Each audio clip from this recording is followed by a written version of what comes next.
South ఇండియాలోనే biggest sorry store మన Varahi silks మన విజయవాడ ఎంజీ రోడ్ లో డిసెంబర్ 4వ తారీఖున ఘన ప్రారంభం.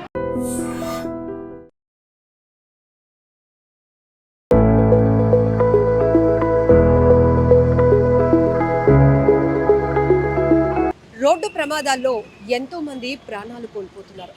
ఎంతో మంది ఆరోగ్యాన్ని బాగు చేసుకోలేక మంచానికి పరిమితమైన వాళ్ళు ఉన్నారు. ఆర్థికంగా చితికిపోయిన వాళ్ళు ఉన్నారు. మన వారిని కోల్పోతే వాళ్ళకే తెలుస్తుంది ఆ బాధ ఏంటో.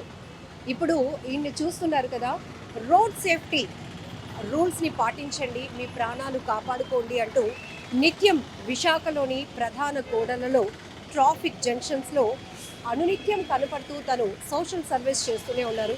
వేగం వద్దు, ప్రాణం వద్దు, ప్రాణం విలువ తెలుసుకో, హెల్మెట్ పెట్టుకో. చూస్తున్నాంగా ఎన్నో సామాజిక సేవ చేసే వాళ్ళని చూస్తున్నాం. వేగం వద్దు, దానివల్ల ఎంతగా కుటుంబాలు నష్టపోతాయో అంటూ ఆయన తెలియజేస్తున్నారు. ఈయన భూషణం గారు రిటైర్డ్ టీచర్. ఒక రోడ్డు ప్రమాదం తన కళ్ళెదుటే జరిగింది. ఆ ప్రమాదంలో హెల్మెట్ పెట్టుకోకపోవడం వల్ల అక్కడికక్కడే ప్రాణాలు కోల్పోయిన ఓ యువకుడు. ఆ తల్లి గుండెలు అవిసేలా రోధించింది. నా బిడ్డను పోగొట్టుకున్నాను అంటూ ఆమె ఏడ్చినటువంటి ఆ కన్నీళ్లు ఇతన్ని తీవ్రంగా చలింపచేశాయి. అక్కడితోనే ఆయన ఆ తల్లికి మాట ఇచ్చారు, తను కూడా ఇక్కడి నుంచి సోషల్ సర్వీస్ చేస్తాను అంటూ. గత 11 ఏళ్లుగా ఇలానే విశాఖలోని ప్రధాన రోడ్లలో ఇలాంటి ప్లకార్డ్స్ పట్టుకొని అందరికీ కూడా హెల్మెట్ యొక్క ఇంపార్టెన్స్ గురించి చెప్తూనే, ఒకవేళ తనకి ఎదురుగా ఎవరైనా హెల్మెట్ పెట్టుకోకుండా ట్రావెల్ చేసినట్టు కనపడితే, నాన్న హెల్మెట్ పెట్టుకోండి, ఇంట్లో పిల్లలు ఉంటారు, మీ ఫ్యామిలీ ఉంది కదా, అది మీ బాధ్యతే కదా, మీరు జాగ్రత్తగా ఉంటేనే కదా మీ ఫ్యామిలీ సంతోషంగా ఉంటుంది అంటూ చాలా బుజ్జగించి చెప్తున్నటువంటి పరిస్థితులు కూడా ఉంటాయి. ఒకసారి భూషణం గారితో మాట్లాడిద్దాం. ఆయన కదిలించిన ఆ అంశం ఏంటి, ఇప్పటికీ నిర్విరామంగా 11 ఏళ్ల పాటు ఆయన ఈ సోషల్ సర్వీస్ చేస్తూ ఉండటం, ఇప్పటికీ కూడా ట్రాఫిక్ పోలీసులు కూడా చెప్తూ ఉంటారు, ఎక్కడ ప్రతిరోజు కూడా ఆయన ఏదో ఒక ట్రాఫిక్ సిగ్నల్లో కనిపిస్తూ ఉంటారు. మేడం, జనరల్గా ఇతన్ని చూసినప్పుడు డ్రంక్ అండ్ డ్రైవ్లో అట్లా పనిష్మెంట్తో ఈ ప్లకార్డులు పట్టుకుని రోడ్లపైన అందరికీ అవేర్నెస్ కల్పిస్తున్నారేమో అని. కానీ ఆయన టీచర్గా ఉద్యోగం చేసి రిటైర్ అయ్యారు. ఇప్పుడు ఎంతోమంది ప్రాణాలు కాపాడాలి అంటే అవేర్నెస్ కావాలి. అందరూ కూడా హెల్మెట్ పెట్టుకుంటే మోస్ట్లీ రోడ్డు ప్రమాదాలు జరిగినా కూడా ప్రాణాలు కాపాడుకోవచ్చు అనేదే ఆయన మోటో. ఒకసారి భూషణం గారితో కూడా మాట్లాడదాం. మితిమీరిన వేగం మృత్యువుకు రహదారి, నిజమే కదా భూషణం గారు? అందరూ మిమ్మల్ని చూసి అనుకుంటారు మీరేదో పనిష్మెంట్తో ఈ ప్లకార్డులు పట్టుకొని రోడ్ల మీద నించుంటున్నారు అనుకుంటారు. కానీ మీరు ఒక రిటైర్డ్ టీచర్, ఎందుకు ఇది చేస్తున్నారు సోషల్ సర్వీస్? అమ్మ, నేను వృత్తిరీత్యా ఉపాధ్యాయుడును, ప్రవృత్తిగా సమాజ సేవకును. 2014 సుజాత నగర్ వద్ద ఒక బాబు ముందు అతను హెల్మెట్ పెట్టుకున్నాడు, వెనకున్న బాబు హెల్మెట్ పెట్టుకోలేదు. అతను ఒక ఉన్నతమైన కుటుంబానికి చెందిన బాబు అనమాట. మరి అక్కడే లారీ కింద పడి చనిపోయాడు. మరి బ్యారక్స్లో మీటింగ్ పెట్టినప్పుడు ఆ తల్లి ఆ బ్యారక్స్కి వచ్చినప్పుడు భయంకరంగా ఏడుస్తూ ఉంది.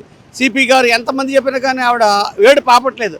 అప్పుడు నేను ఈ వేషధారణలో ఆ తల్లి దగ్గరికి వెళ్ళి, అమ్మ, నీ బిడ్డ ఆత్మశాంతి కోసం నేను ప్రతిదినం కూడా హెల్మెట్ పెట్టుకోమని చెప్తూ ఉంటాను, మితిమీరిన వేగంగా ప్రయాణం చేయొద్దని చెప్తున్నాను. ఇలాంటి నినాదాలతో మీ బిడ్డ ఆత్మశాంతి కోసం నేను ఈ విధంగా సేవ చేస్తున్నప్పుడు ఆ తల్లి ఆ ఏడుపును ఆపిందనమాట. అప్పటి నుండి ఇప్పటి వరకు కూడా ప్రతిదినం బిజీ జంక్షన్స్లో ఎక్కడైతే యాక్సిడెంట్స్ జరుగుతాయో అక్కడికి వెళ్ళి ఈ విధంగా నేను అవేర్నెస్ చేయడం జరుగుతుంది. నేను సర్వీస్లో ఉన్నప్పుడు కూడా స్కూల్కి వెళ్ళే ముందు, స్కూల్ నుండి రాగానే కూడా ఈ విధమైనటువంటి కార్యక్రమాలు చేస్తూ ఉన్నాను. ఈ విధంగా చేయడం వల్ల ప్రజలు చాలామందిలో నేను మార్పు తీసుకురాగలను. మా హెచ్ఎం గారు హెల్మెట్ పెట్టుకునేవాడే కాదు, ఆయన తప్పనిసరిగా ఇప్పుడు కూడా హెల్మెట్ పెట్టుకొని తిరుగుతున్నాడు. అదే చాలామంది టీచర్స్లో కూడా నేను ఈ విధమైనటువంటి అవేర్నెస్ చేస్తున్నాను. భూషణం గారు, ఒక టీచర్గా ఎంతో మందికి పాఠాలు చెప్పిన మీరు ఇప్పుడు ఆ టీచర్ వృత్తి అయిన తర్వాత కూడా ఇట్లా సోషల్ సర్వీస్, ఇది కూడా ఒక రకంగా చెప్పాలంటే సొసైటీకి మీరు ఒక పాఠం చెప్తున్నారు, మంచి చెప్తున్నారు. ట్రాఫిక్ రూల్స్ పాటిస్తే మన ప్రాణాలు మనం కాపాడుకోగలుగుతామంటున్నారు. అందులోనూ చాలామంది ఇప్పుడు మీ కళ్ళెదుటే చిన్న పాపని కాళ్ళ మీద కూర్చోబెట్టుకున్నాడు, హెల్మెట్ లేదు. ఏంటి అసలు జనం? వీళ్ళలో మార్పు రావాలంటే ముందుగా తల్లిదండ్రుల్లో మార్పు రావాలమ్మా. నేను తల్లిదండ్రులు ఒకటే చెప్తాను, అయ్యా మీరు మీ పిల్లల్ని అల్లారు ముద్దుగా పెంచవద్దు. మన ఈ మధ్య ఒక యాక్సిడెంట్ అయితే ఒక ఆటో డ్రైవర్ కొడుకు మీరే అవేర్నెస్ చేశారు. ఎంతో లక్షలు ఖర్చు పెట్టి బైక్ కొనిచ్చాడు, అతను ఆ తెల్లారి యాక్సిడెంట్లు చనిపోవడం జరిగింది. అదే చాలామంది బిడ్డలు ప్రాణాలను కోల్పోతున్నారు. నేను ఒకటే అంటాను, యూత్ని మనం కాపాడుకోవాలి. వాళ్ళు మన సమాజానికి ఉపయోగపడేటువంటి మనుషులు. వాళ్ళని కాపాడుకోవడం కోసం మనం ఈ విధంగా అవేర్నెస్ చేస్తే 10 మందిలో ఎదురైనా మారుతామంటే ఉద్దేశంతో మరి నేను ఈ విధంగా అవేర్నెస్ చేస్తున్నాను. మరి పెందుర్తి వెళ్తున్నాను, ఆర్కే బీచ్కి వెళ్తున్నాను, జగదాంబ సెంటర్, సత్యం జంక్షన్, అదేవిధంగా మద్దిలపాలెం, చాలా ప్రాంతాల్లోకి వెళ్ళి ఈ విధంగా అవేర్నెస్ చేయడం వల్ల ఇది ఎక్కువగా మనం చేస్తుంటే వాళ్ళు తప్పనిసరిగా వాళ్ళు మారటానికి ప్రయత్నిస్తారు. ఇదే విషయాన్ని నాకు ఆర్టీ వెంకటేశ్వర గారు చెప్పారు. మనం ఒకే విషయాన్ని 10 సార్లు చెప్తే తప్పనిసరిగా వాళ్ళలో మార్పు వస్తుంది సార్ అని చెప్పడం జరిగింది. ఇలా మీరు బోర్డులు పట్టుకొని వాళ్ళు ముందుకు వెళ్ళినప్పుడు మిమ్మల్ని చిన్న చూపు చూస్తూ ఉంటారు, అయినా కూడా మీరు చెప్పాలి అనుకునే ఆలోచన ఏదో వాళ్ళకి చెప్పేస్తూ ఉంటారు. చెప్తూ ఉంటానమ్మా. చాలామంది నేను ఇక్కడే మీరు రావడం లేట్ అయిపోయింది, మీరు డ్రంక్ అండ్ డ్రైవ్ అని ఒక ఆడుతున్నాడు ఫోటో ఉంటుంది, అది చూసి ఐఎమ్ నాట్ ఏ బెగ్గర్ నాన్న, ఐఎమ్ డూయింగ్ సోషల్ సర్వీస్ అని చెప్పినప్పుడు వాళ్ళు చాలా దండం పెట్టుకుంటూ వెళ్ళిపోయారు మేడం. సో ఇలా మనం చూస్తున్నాం నిరంతరంగా మద్దిలపాలెం జంక్షన్, సత్యం జంక్షన్, లేకపోతే ఎన్ఏడి ఇట్లాంటి ప్రధానమైనటువంటి కూడలలో వీడిని మనం తరచుగా చూస్తూనే ఉంటాం. ఇలాంటి సోషల్ సర్వీస్ అనేది అందరికీ సాధ్యం కాదు. ఎందుకంటే అప్పుడు 1, 2 సార్లు చేసి ఊరుకుంటారు, మనం కూడా ఏదో సర్వీస్ చేశామని. బట్ నిరంతరాయంగా 11 ఏళ్ల పాటు అయిన రోడ్డు ప్రమాదాలు నివారణకి సంబంధించి హెల్మెట్ ఎంత ఇంపార్టెంట్, అలాగనే 4-వీలర్ అయితే కనుక సీట్ బెల్ట్ కూడా ధరించాలి.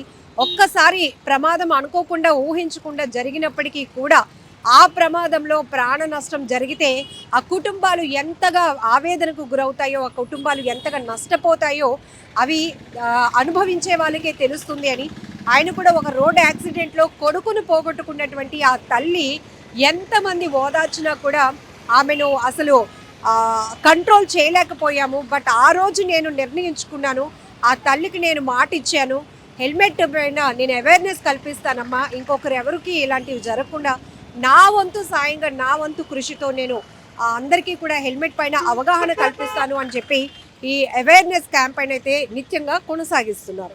నిరంతరంగా మనం ట్రాఫిక్లో కానీ చూస్తూ ఉంటాం, ఎవరైనా ట్రాఫిక్ రూల్స్ అతిక్రమిస్తే పోలీసులు ఫైన్లు వేస్తూ ఉంటారు, వాళ్ళకి మంచిగా మాటలతో కూడా చెప్పే ప్రయత్నం చేస్తారు.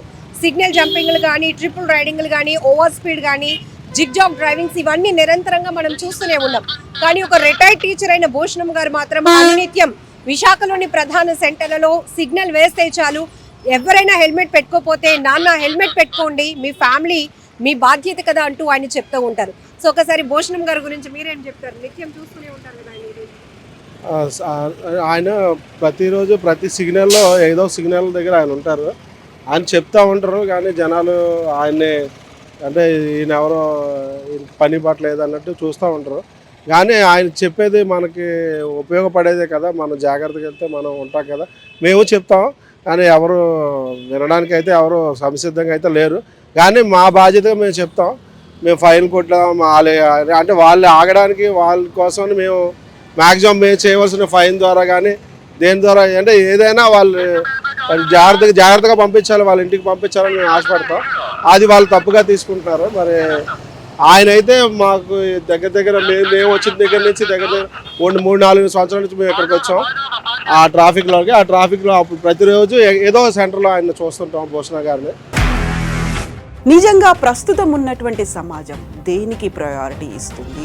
ఆర్థిక సంబంధాల చుట్టూ మాత్రమే తిరుగుతుంది. మళ్ళీ ఎన్నికలంగానే చాలా విరక్తి కలుగుతున్నాం. మంచి అనిపిస్తుంది కదా, లేడీస్ కూడా ఛాలెంజింగ్ జాబ్స్ చేసినప్పుడు చాలా బాగుంటది. ట్రాఫిక్ అసిస్టెంట్స్ గా నియమించిన ట్రాన్స్జెండర్స్ అందరితో సాల్యూట్ చేయించుకుంటున్నారు. ఫుడ్ డెలివరీ ఇవ్వటానికి వెళ్ళినటువంటి డెలివరీ బాయ్ అనిల్ పై కళ్ళ ముందు